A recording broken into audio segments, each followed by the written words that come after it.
So what is Vaporwave? At its most basic, it is an internet-based art and music movement that relies heavily on nostalgia and sampling. Vaporwave first originated during the early 2010s on internet forums.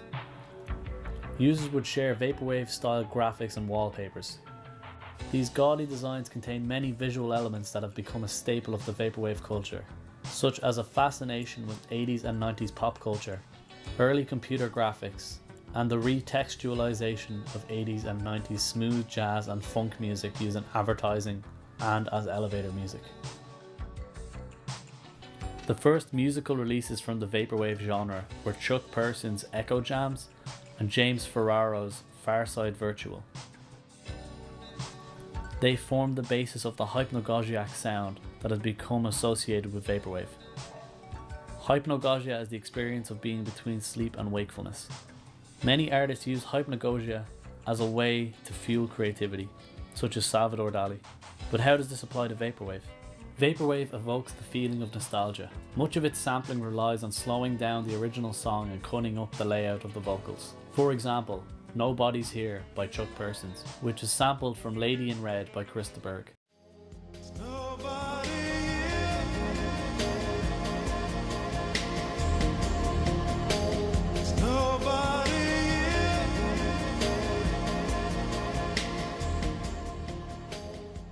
As you can hear, it's very repetitive and almost sounds like a terrifying lullaby. However, the key to creating that nostalgic feeling isn't just in the music, but we'll get to that later. Following Echo Jams and Farside Virtual, 2011 saw the release of what was to be the catalyst for Vaporwave's popularity.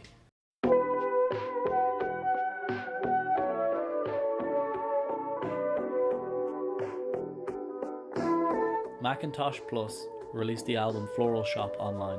It gained a lot of attention on the internet due to its gaudy visual aesthetic and its hypnotic sound, but it also led to many people viewing it all as weird elevator music.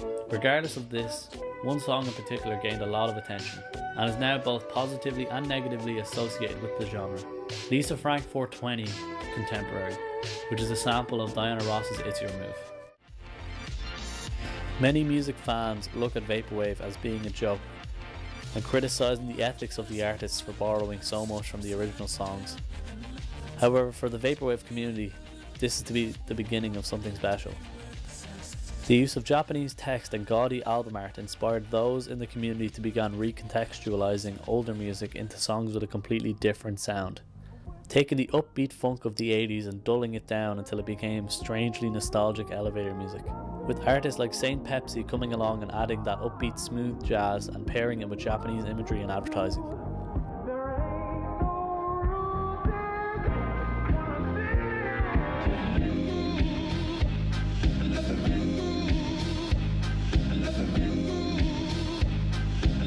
Blank Banshee, who is now a very popular artist in the community, added a trap sound to the mix, and was even able to popularise the use of sound effects from old Macintosh computers and other 90s computer sounds.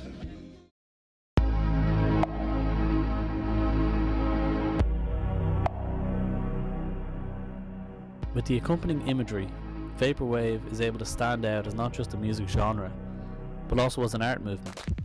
As far as the music goes, it has spawned countless subgenres, such as mall pop, future funk and new retro wave, just to name a few. But when paired with the visuals, the music is able to transcend its original meaning.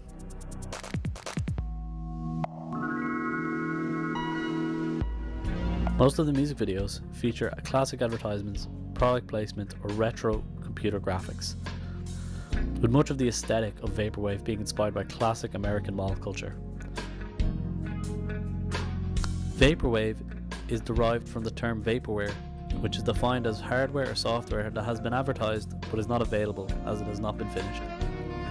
It is very much a subversion of capitalism, as it deconstructs and recycles the sound of capitalism that is found in advertising. But aside from the heavy philosophical examination, I thought I'd just ask a few people to give their opinion on some Vaporwave music. So what kind of music do you listen to?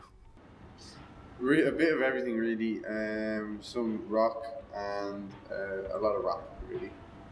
I've listened to bands like Blur, The Pixies, Pearl Jam. Lots of house, some soul music, bit of everything.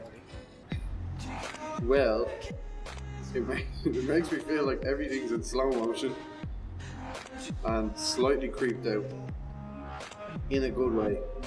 It's like watching a horror movie and you're like kind of afraid and yet somehow it's enjoyable.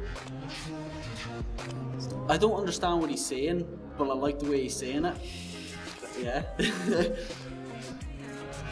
Yeah, it really is. It's really jazzy. It's like kind of like soul music.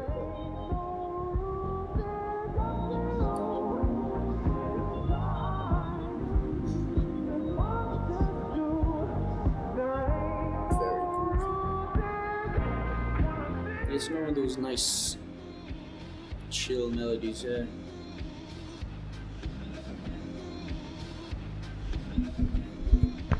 It's getting a bit repetitive now, though. Keep seeing the same thing over and over again.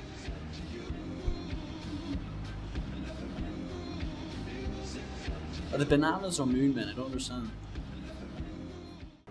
So, do you like Vaporwave? What are your feelings on it? I like Vaporwave. It's really, really weird, but I mean, it's kind of chill at the same time. I thought it was really nice. It was like it's calming.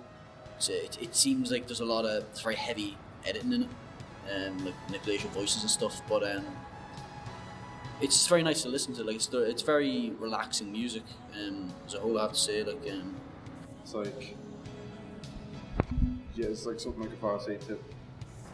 when did this like type of music like come about? Is it a recent thing, or has it been around for like decades? Or Actually, it just began as a meme, and now it's become a music genre. meme culture is spreading, it's consuming us all.